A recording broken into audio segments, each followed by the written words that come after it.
क्या योजनाएं हैं, आपको सीधा आपसे इंटरेक्शन का एक कार्यक्रम आज हमने रखा है।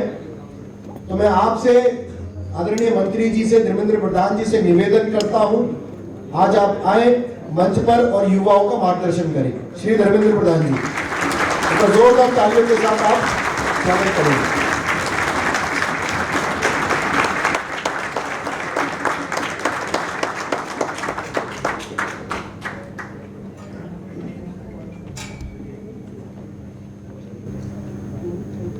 भारतीय जनता पार्टी युवा मोर्चा दिल्ली की ओर से आयोजित इस युवा संवाद कार्यक्रम में उपस्थित दिल्ली के प्रदेश अध्यक्ष, मेरे मित्र आदरणीय आदेश गुप्ता जी, युवा मोर्चा के प्रदेश के अध्यक्ष छोटे भाई बासु रुकड़ जी, मंच पर बैठे प्रदेश के महामंत्री मेरे मित्र कुलदीप चहल जी, इस सभागार में उपस्थित प्रदेश के दूसरे महामंत्री वो मेरे बहुत पुराने मित्र आदित्य झा जी, नवीन जी,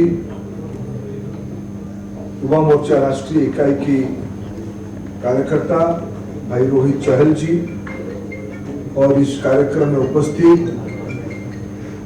विभिन्न महाविद्यालय और विश्वविद्यालय से आए हुए भाई और बहनों, युवा मोर्चा की साथी पत्रकार मित्रगण, मैं सबसे पहले आदेश जी को, बासु जी को धन्यवाद देता हूं। शायद हमारी कार्यकाल में भी पहली बार पार्टी ने ये तय किया बजट को लेके एक समाज के अंदर व्यापक विमर्श हम लोग करें। नहीं तो पिछले दिनों में बजट आने की पहले अखबारों में, टीवी चैनल्स में बजट कैसे होनी चाहिए, बजट में सरकार से अपेक्षा क्या है, इसके बारे में बहुत वितर्क होती है, बहुत परामर्श दिया जाता है। और बजट जब उपस्थापित हो जाती है उसी दिन सेंसेक्स कैसे, स्टॉक एक्सचेंज कैसे रिएक्ट किया, कैसे उसमें उछाल आई या क्या नमी आई। दूसरे दिन एक पाई चार्ट, मैं तो बचपन से उसको देख के आया हूं, मैं जब से अखबार पढ़ता हूं, एक पाई चार्ट निकलती है। पाई चार्ट दो होती है, एक में बजट की आमदनी क्या है, कहां कहां से पैसा आएगा, और बजट में किस किस क्षेत्र में पैसा खर्चा किया जाएगा। ये दो पाई चार्ट निकलती है। फिर और दो कलम निकलती है कि क्या क्या चीज महंगा हुआ, क्या क्या चीज सस्ता हुआ। आप भी पिछले कुछ सालों में अगर बजट को, जो इकोनॉमिक्स के विद्यार्थी हैं या पब्लिक पॉलिसी पॉलिटिक्स की जो विद्यार्थी है, उन्होंने इसमें अखबारों में पढ़ते हुए इसको, या टीवी चैनल्स में या सोशल मीडिया की इंफोग्राफिक आपके सामने से आई होगी। उसका अर्थ यह है कि समाज उसको अपेक्षा रखता है, उसको वितरण करना चाहता है। और मैं पार्टी की कार्यकर्ता पिछले कई सालों से हूं। हम लोग ये जो मंच पे बैठे हुए सब मेरे मित्र हैं, हम सब बहुत पुराने सहयोगी कार्यकर्ता हैं, इकट्ठा काम किए हैं। तब से हम लोगों की एक मन में रहती थी कि वैचारिक विषयों पे, देश की ज्वलंत विषयों पे राजनीतिक पार्टी को चर्चा करनी चाहिए। प्रजातंत्र में मत भिन्नता हो सकती है, मत अनेक हो सकते हैं, विवाद हो सकती है, लेकिन संवाद होनी चाहिए। देश की एक दूरदृष्टा नेता आज प्रधानमंत्री हैं, जिनकी निर्णय की प्रभाव न केवल देश के अंदर, देश की नागरिकों के लिए, देश की समाज अर्थनीति इसके लिए आज देश की हमारी लोकप्रिय प्रधानमंत्री नरेंद्र मोदी जी की निर्णय विश्व की गरीबों के लिए आशा की किरण बन चुकी है। मोदी क्या तय कर रहे हैं, विश्व के उसको अपेक्षा कर रहे हैं।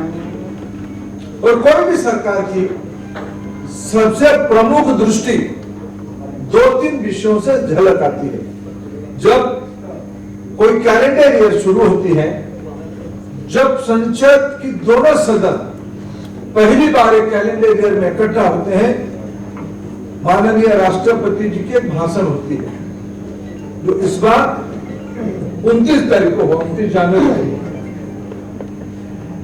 फिर दूसरा महत्वपूर्ण भाषण होती है बजट में वित्त मंत्री उस समय की क्या कहते हैं। राष्ट्रपति अभिभाषण में पिछले दिनों की एक ब्यौरा देता है, हमने कैसे काम किया, जो कहा था वो किया कि नहीं किया। हम अपना बात रखते हैं सरकार की ओर से। वित्त मंत्री जी जब भाषण रखते हैं तब सालाना इस बार योजना क्या किया जाएगा, साल का क्या योजना है, देश की रोजगार के बारे में, देश की विकास के बारे में, देश की सुरक्षा के बारे में। आखिर हमारी यहाँ कहावत है, भूखे पेट में भजन भी नहीं गाए जाते, भगवान भी नहीं सुनते हैं।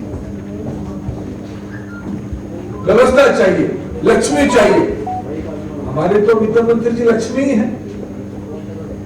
एक लक्ष्मी के रूप में निर्मला जी ने बजट क्या दिया पिछले 2 साल से, लोग उसको देख रहे हैं। फिर तीसरा अपेक्षा रहती है कि 15 अगस्त को देश की प्रधानमंत्री देश के सामने क्या रखते, उसके रखते बीच में नहीं रखते, सब तो नहीं है, रखते हैं। लेकिन देश ये 2-3 भाषणों को, राष्ट्रपति जी के अभिभाषण, वित्त मंत्री जी की बजट की भाषण और 15 अगस्त में प्रधानमंत्री जी के भाषण को सरकार की, देश की और हमारी प्रजातांत्रिक शक्तियों की दिशा क्या है उसमें दर्शाती है।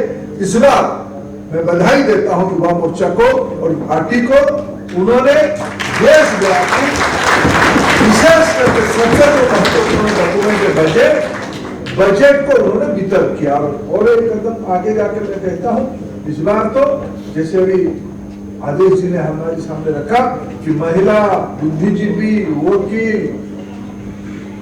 किसान, मैं तो आगे निवेदन करूंगा आदेश जी, संख्या की कोई कारण नहीं, आप 50-60 लोगों को बिठा के समझाइए, उनकी प्रश्न लीजिए, उसको फेसबुक लाइव कर दीजिए, फेसबुक लाइव चैट कर दीजिए। आज टेक्नोलॉजी में बहुत खर्चा करके फिर कोरोना के समय में इकट्ठा करना कोई जरूरी नहीं है।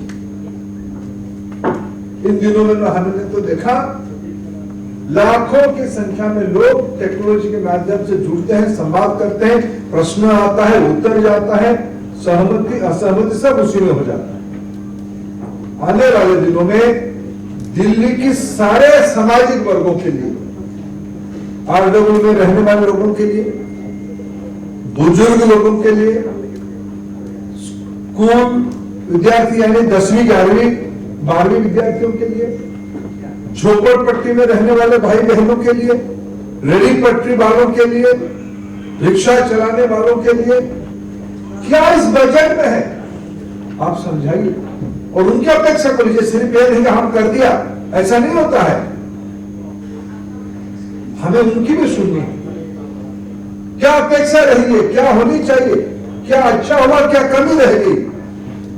इसलिए फिर मैं आज बार आपको बधाई देता हूं इस इनिशिएटिव के लिए और इस संवाद को आने वाले परंपरा हो। फरवरी, मार्च, अप्रैल ये 3 महीना बजट को लेकर एक जनसंपर्क का व्यापक एक कैंपेनिंग हम लोग करें। आप उसको आज कर रहे हो, मेरे को आपने निमंत्रण किया युवा साथियों के साथ चर्चा करने के लिए। मित्रों, मैं कोशिश करूंगा कम समय में, क्योंकि बजट लगभग वित्त मंत्री जी ने 1 घंटा से ज्यादा समय लेके बजट की इस भाषण को उन्होंने 42 पेज की इस भाषण को उन्होंने हम सभी के सामने रखा है। ये बजट डॉक्यूमेंट को मैं पहले आपको अनुरोध करूंगा, वित्त विभाग की एक वेबसाइट है, उस वेबसाइट में आप लोग जाके, मैंने उसकी लिंक आदेश से आपको दिया है, www.indiabudget.gov.in में है, www.indiabudget.gov.in। इसमें आप लोगों को, ये विश्वविद्यालय महाविद्यालय के विद्यार्थी मित्र लोग हैं, अभी तो आप खुद ही देख सकते हैं, अभी मत देखिए, मैं 2-4 विषय कहूंगा, बाद में देखिएगा, लेकिन इसको आप जरूर पढ़ें, इस विषय को आप एक्सेस करें, और इसमें वीडियो है, आप आपका सुझाव भी दे सकते हैं। मित्रों, दुनिया एक कठिन काल में चल रहा है। 2020 हम सभी ने साहित्य में, इतिहास में 2 शब्द के बारे में हमने पढ़ाई होगा। कभी कोई रचयिता, कभी कोई कवि या लेखक या कोई उपदेशिका जब लिखता होगा, प्रलय की कल्पना किया होगा हम लोगों के सामने, सबने प्रलय के बारे में पढ़ा होगा। प्रलय क्या होता है, तूफान क्या होता है, महामारी क्या होता है, ये सब हमने पढ़ा होगा। प्लेग महामारी था, 1-2 सदी पहले स्वास्थ्य के कारण अनेक लोग मर गए। अभी भी अफ्रीका में ऐसे कुछ विषय हैं, कालाजार है, ऐसे विषयों का हम लोग बीच में पढ़ते हैं। मलेरिया कभी हमारे देश में, पोलियो कभी हमारे देश में समस्या हुआ करती थी, उसके बारे में हमने पढ़ा होगा। इतिहास में कभी एक विषय पढ़ा होगा, कब इस प्रकार की दुर्घटना हुई थी, इस प्रकार की त्रासदी कब आई होगी। मित्रों, 2020 जैसे बीता, पिछले दिनों में जितना साहित्य हम सभी लोगों ने पढ़ा होगा, या जितना इतिहास को हम सभी लोगों ने अध्ययन किया होगा, 2020 की वर्णन कभी कहीं नहीं हुई होगी, किसके बराबर की तुलना कभी नहीं की होगी। पूरा लगभग 1 साल विश्व दहशत में रहे। विश्व में भी 700 करोड़ लोग रहते हैं, शायद विश्व की एक कोई नागरिक नहीं रहा होगा जो कोरोना की चपेट में प्रत्यक्ष या अप्रत्यक्ष नहीं आया। स्वास्थ्य समस्या, अर्थनीति की समस्या, रोजगार की समस्या, सामाजिक समस्या, हम सभी को कभी इतने समय परिवार के साथ बिताने के लिए मौका नहीं आया होगा। ये सभी के अनुभव, ये कोई समाधान नहीं हुई। उस समय में हमारे सारे कारनामे हमारे भाई बहन को या माँ पिताजी को पता चला होगा। हम तो चाहते हैं कॉलेज, हम क्या करते हैं उनको क्या पता, कॉलेज के नाम पे, दोस्तों के नाम पे, ट्यूशन के नाम पे, कोचिंग के नाम पे हम क्या करते हैं उनको क्या पता, लेकिन हम सब पता हुई होगी। इस प्रकार के अनुभव किसी को कभी नहीं हुई। जब दुनिया इस प्रकार की चुनौती भरा समय में रहा, हमारे देश कैसे रहा, लॉकडाउन, शटडाउन, कर्फ्यू, जनता कर्फ्यू, अर्थनीति पटरी से उतर गई, ग्रोथ रुक गई, माइनस ग्रोथ हो गई। उस समय में बजट लाना प्रधानमंत्री जी को और निर्मला दीदी को क्या चुनौती नहीं रही होगी, आप थोड़ा कल्पना करिए। आमदनी कम, खर्चे की अपेक्षा ज्यादा, चिकित्सा करने के बारे में खर्चा करना। अभी आदेश जी हिसाब दिए कि दिल्ली की 75 लाख लोगों को सुविधा उपलब्ध करवाया गया। अगर मैं देश के आंकड़ा आपके सामने उस विषय पर रखूं, ये 80 करोड़ है। देश की 1/2 लोग, 130 करोड़ लोग हैं, उनमें से अगर 80 करोड़ लोगों को प्रधानमंत्री गरीब कल्याण योजना में हम खाद्यान्न पहुंचाए, बैंक खाते में पैसा पहुंचाए, सिलेंडर पहुंचाए, पीपी किट, मास्क, तो कल्पना करिए सरकार अपने खर्चे से 2/3 लोगों की जिम्मेवारी संभाली 8 महीने, इसलिए आमदनी कम, खर्चे ज्यादा। उस बैकग्राउंड में बजट और कोरोना की अव्यवस्था, मित्रों आप अगर अनुमान में इस विषय को थोड़ा आपके सामने इसलिए रखना चाहूंगा, प्रधानमंत्री जी अप्रैल मई में जब देश को संबोधित करते थे एक विषय, उस समय उन्होंने कहा जान है तो जहान, जिंदगी बचेगी तो जीविका भी आगे बचेगी। और उन्होंने उस समय में कहा था, छोटे बैठकों में कहा था, कैबिनेट के अंदर कहा था, देशवासियों को भी कहा था कि हमें पहले देश की जान के बारे में चिंता करनी है। लोगों ने आलोचना किया, कुछ विपक्षी पार्टी तो कुछ भी कहेगी, कोई डरे बिना, कोई दबाव के आए बिना प्रधानमंत्री अड़े रहे कि भाई देश की जान को पहले महत्व देना है, देश के नागरिकों की जान को महत्व देना है, बाद में जहान को भी ध्यान देना है। जान भी है, जहान भी है, जीवन भी है, जीविका भी है, लाइफ भी चाहिए, लाइवलीहुड भी चाहिए।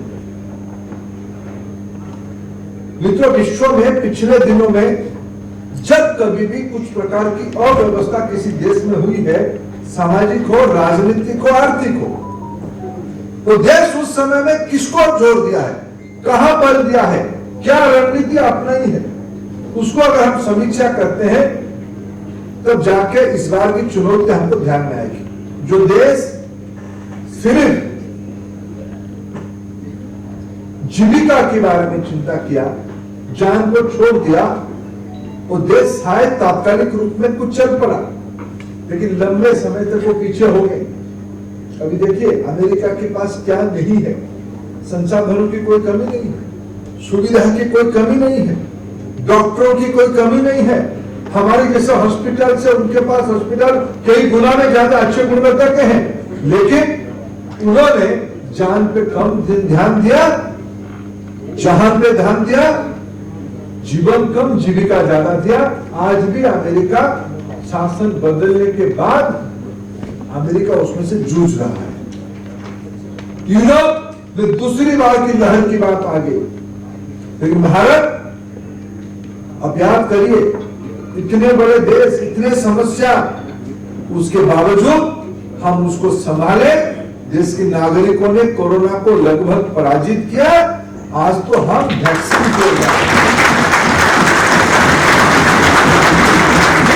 केवल वैक्सीन हमारे लिए है, हमारे लिए केवल वैक्सीन हमारे देश के लिए नहीं, दुनिया के लोग,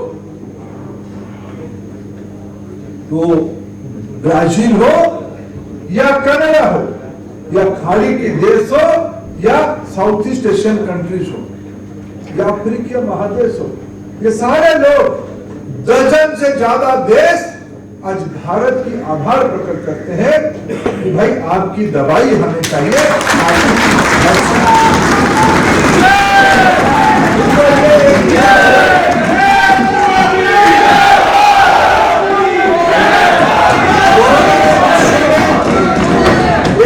ऑर्डर लाया है, नई पद्धति लाई है। उस समय में हमारे बजट की डॉक्यूमेंट और महत्व हो जाता है। मैं बजट की बहुत सारा विषय को उल्लेख नहीं करूंगा। मेरे समझ में जो 3, 4, 5 चीज उभर जाए इस बजट में, क्योंकि हम लोगों की संपर्क एक विषय से सीधा है, वो है शिक्षा, वो है रोजगार।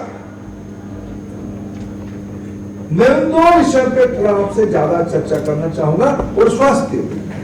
यह बजट को जब रखते हुए वित्त मंत्री जी ने ऐसे कहा है, हम 6 विषयों पे, इस बजट की 6 प्रमुख विषयों को हम ध्यान देंगे, 6 पिलर के ऊपर इस बजट को हम खड़ा करेंगे। वो क्या है?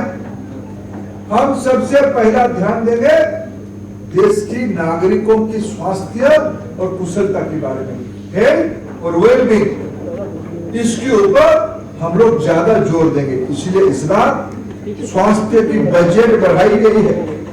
स्वास्थ्य की बजट इसलिए बढ़ाई गई है, और उसमें विशेष करके 35,000 करोड़ रुपया स्वास्थ्य की बजट को 2,23,000 करोड़ में पहुंचाया गया है। 137% की वृद्धि किया गया है। पिछले साल जो खर्चा किया गया था उससे 137% ज्यादा वित्तीय व्यवस्था किया गया और इसमें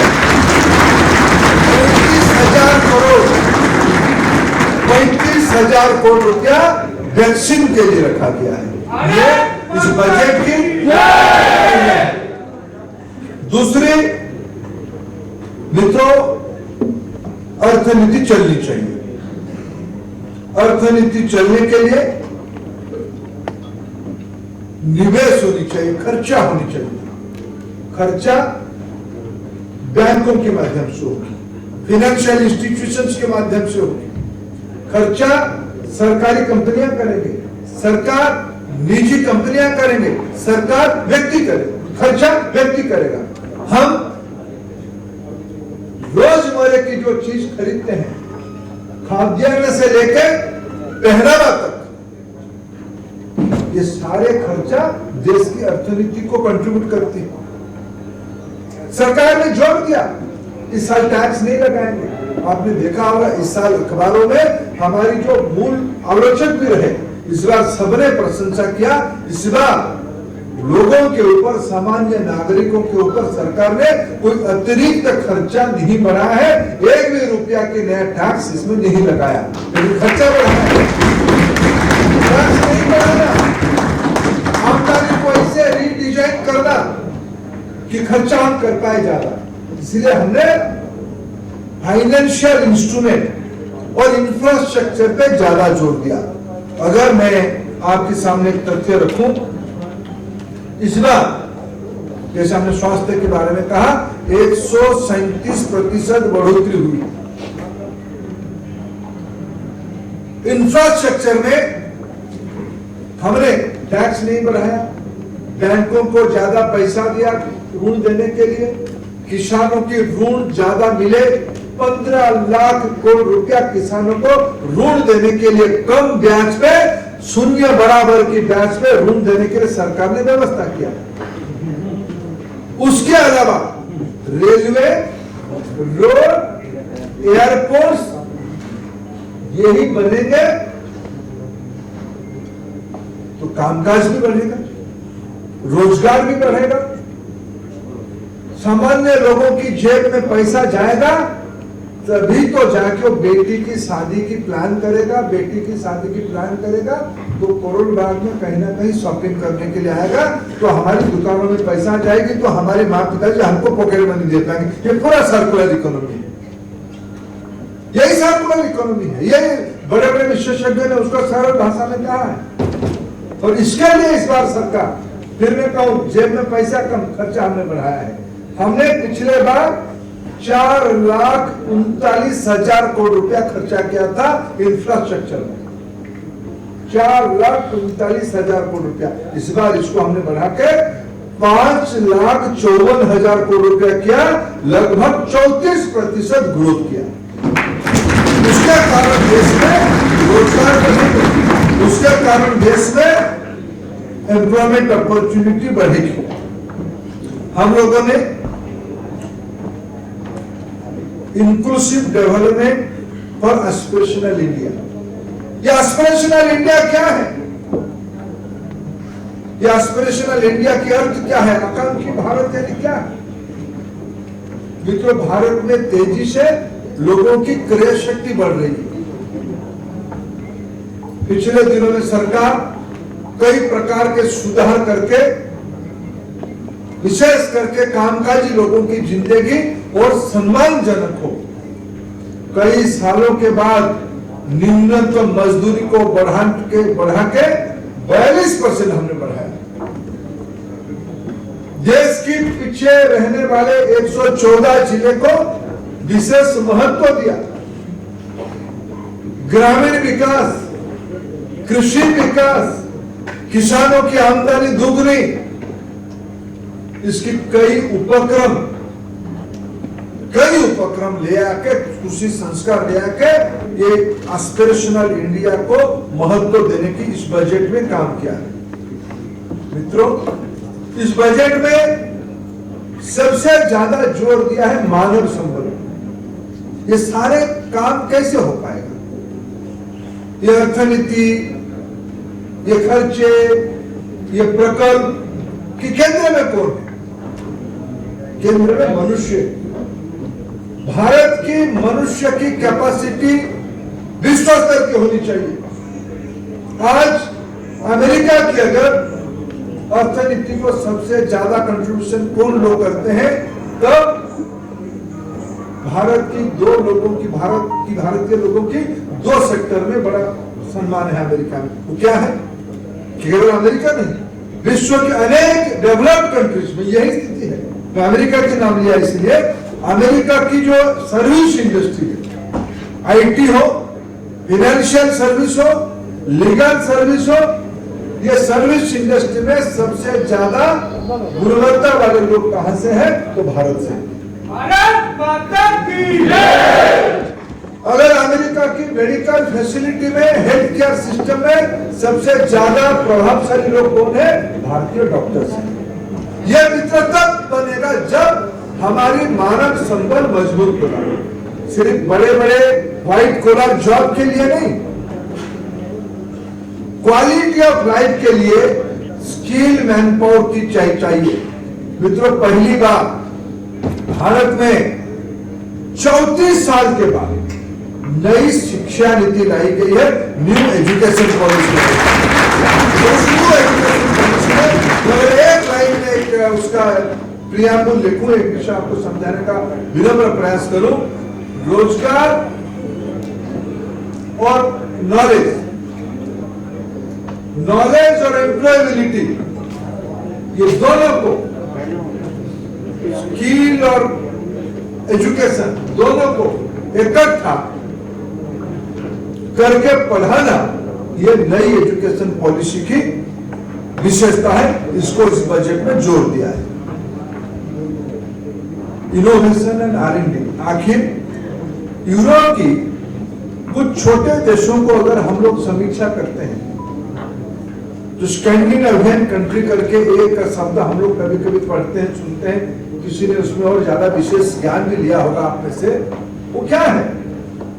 ये घड़ी, विशेष घड़ी दुनिया की कौन सी देश में बनती है? अच्छे क्वालिटी की घड़ी विश्व में कहा? स्विस कहा जाता है। उस स्विट्जरलैंड में, स्विस में आधे दिन ठंडे में लोग अंदर रहते हैं, आधे दिन बाहर घूमा पाते हैं।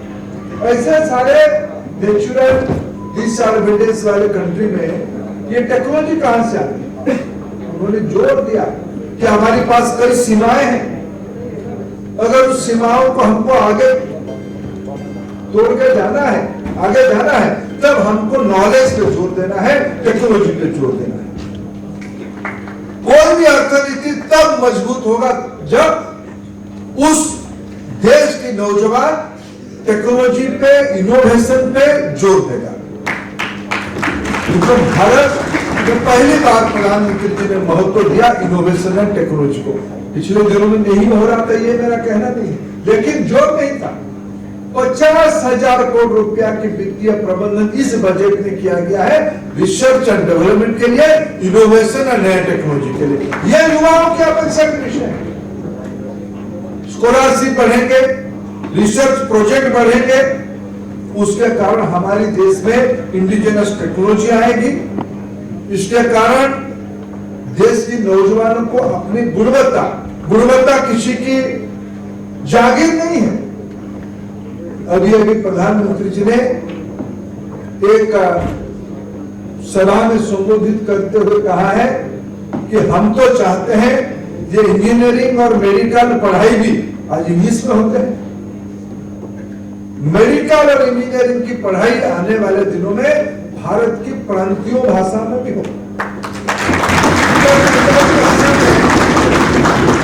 चिकित्सा की पाठ्यक्रम नहीं बन सकते हैं क्या? अगर इतिहास की अनुवाद होकर बन सकता है, इतिहास बन सकता है, क्या यह इंजीनियरिंग और हमारे वहां जो पुराने, मैं आपको एक बात कहूं, भारत में अनेक प्राचीन मंदिर है। मैं जिस प्रांत से आता हूं, उत्कल उड़ीसा, उस प्रांत में हजारों साल पहले की मंदिर है।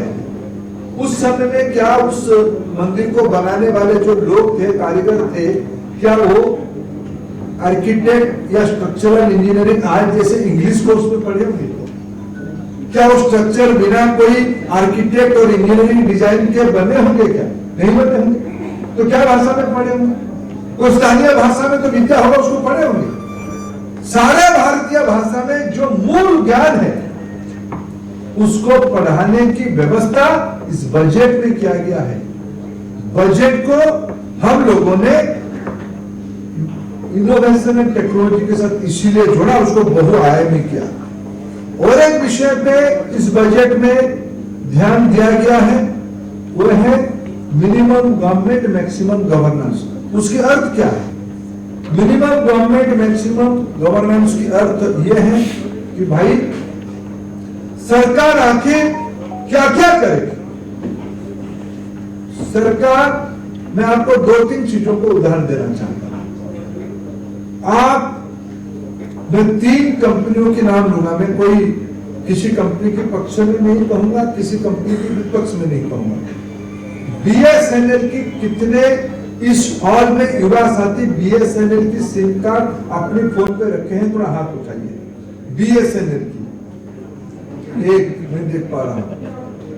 बीएसएनएल, हाँ, एयरटेल, एक साइजेबल संख्या में रखिए। वोडाफोन उतना ही संख्या में। जियो सबसे ज्यादा। अभी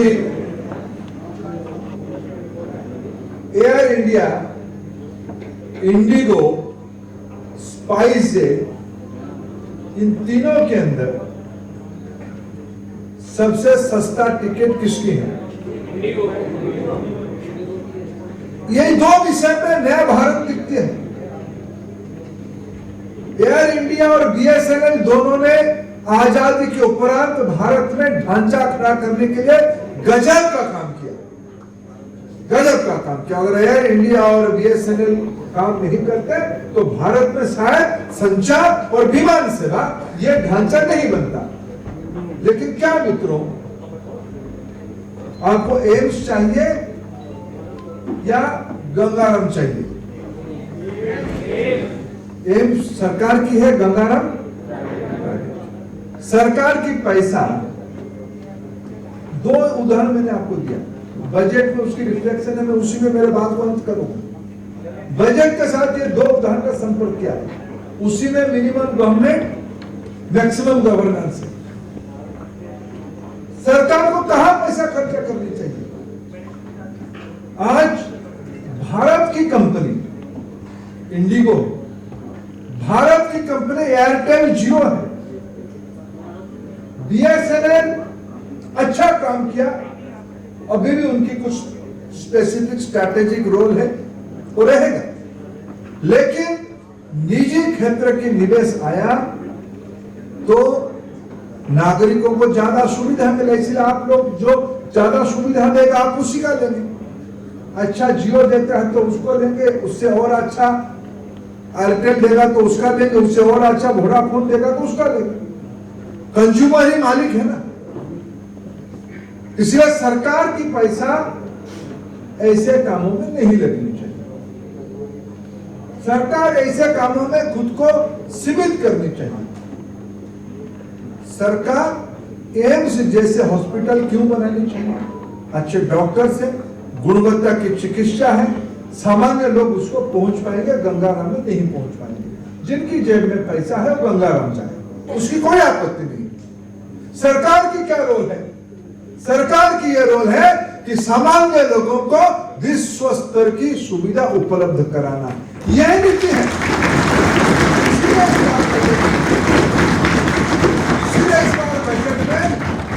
प्रधानमंत्री जी और वित्त मंत्री जी ने योजना ऐसे ही बनाई है। यह जो 6 क्षेत्र के बारे में हमने उल्लेख किया, इस 6 क्षेत्र की मोटा मोटी रणनीति, मैं इसलिए पहले कहा कि बजट स्पीच को आप पढ़ेंगे तो डिटेलिंग आपको कई विषय पे, माइग्रेंट लेबर के बारे में क्या कहा गया है, आपकी अफोर्डेबल हाउसिंग के बारे में क्या कहा गया है, आपके बारे में इंश्योरेंस के बारे में क्या क्या, बैंकों के बारे में क्या कहा गया है, पावर इंफ्रास्ट्रक्चर की रिफॉर्म कैसे हुए, एनर्जी के बारे में क्या, रेलवे में क्या कहा गया है, ये डिटेलिंग है।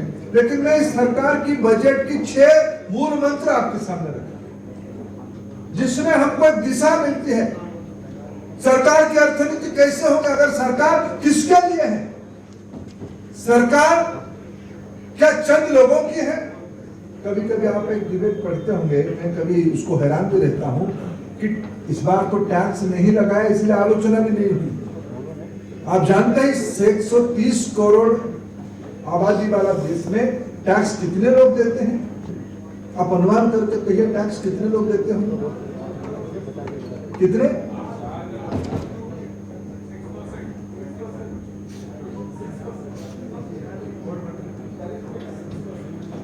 हाँ, डायरेक्ट टैक्स कह रहा हूं। 130 करोड़ की 6 करोड़ 6% होती है,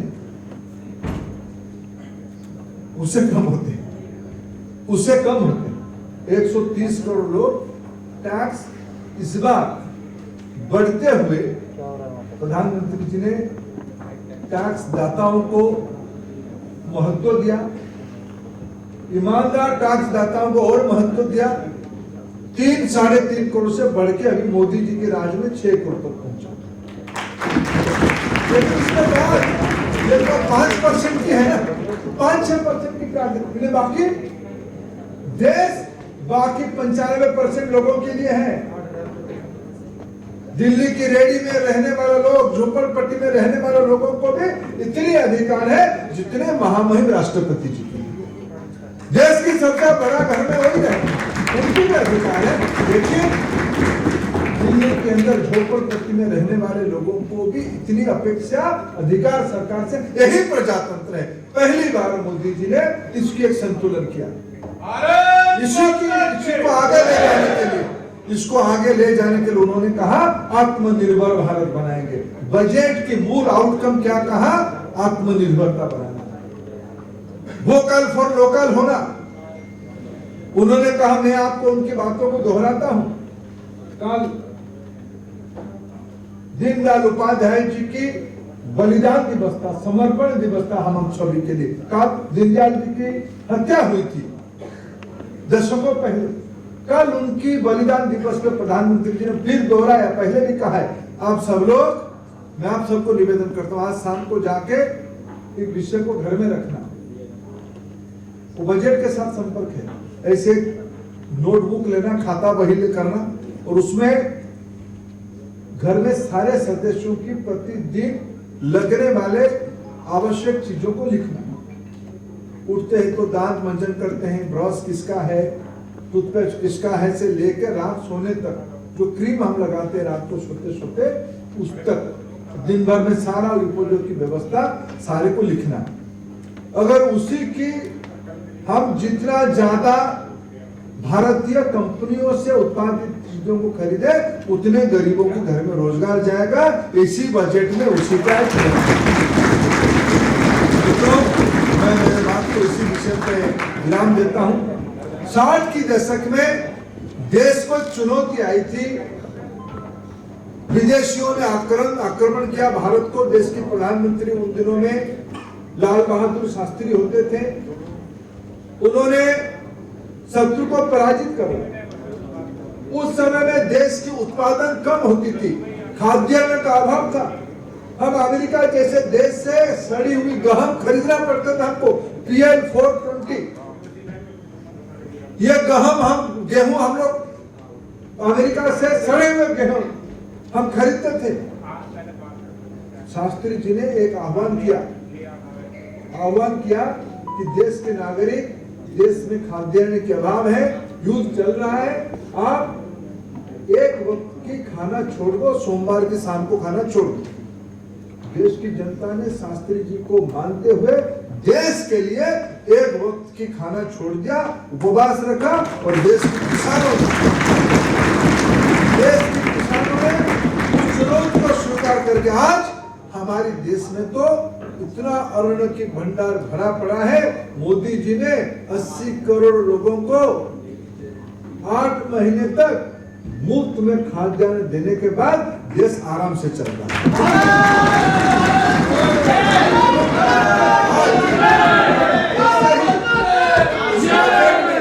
इस बजट में प्रधानमंत्री जी ने पिछले दिनों में 27 लाख करोड़ रुपया खर्चा किया गया है।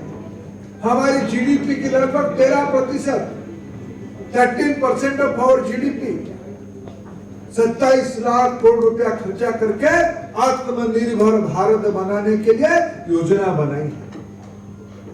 वो बजट से संपर्कित है और यह आत्मनिर्भर भारत केवल 130 करोड़ लोगों के कल्याण के लिए नहीं। अगर भारत में सस्ता दवाई मिलती है तो कोरोना में ध्यान में आया विश्व अमेरिका जैसे देश हमारी सस्ते दवाई को निर्भर किए। अगर भारत में सस्ते वैक्सीन बनती है तो न केवल भारत, विश्व के लोग उस वैक्सीन को अपेक्षा करते हैं। आत्मनिर्भर भारत यानी संपूर्ण विश्व, इसी के नाम है वसुधैव कुटुंबकम, विश्व मेरा परिवार है। यही कल्पना में भारत की बजट इस बार बनी है।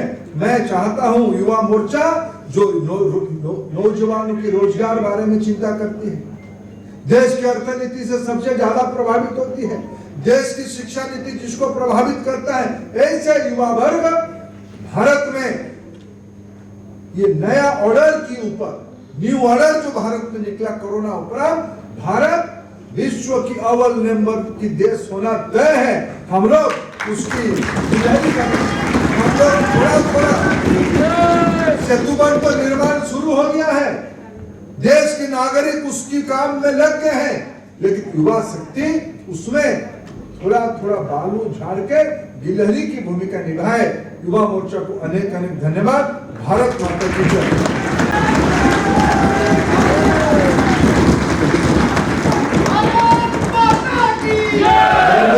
आपका बहुत बहुत धन्यवाद, आभार। उद्बोधन आपने हमारे बीच रखा। सारे ये मंत्री जी, ये नए भारत का युवा है, आपके दिशा निर्देशों को पालन करेगा। आपने बजट की कॉपी हमें बताई है, सब डिजिटल इंडिया के माध्यम से उसको देखेंगे, पढ़ेंगे, उसको समझेंगे।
Download Tarang online radio app from Google Play Store.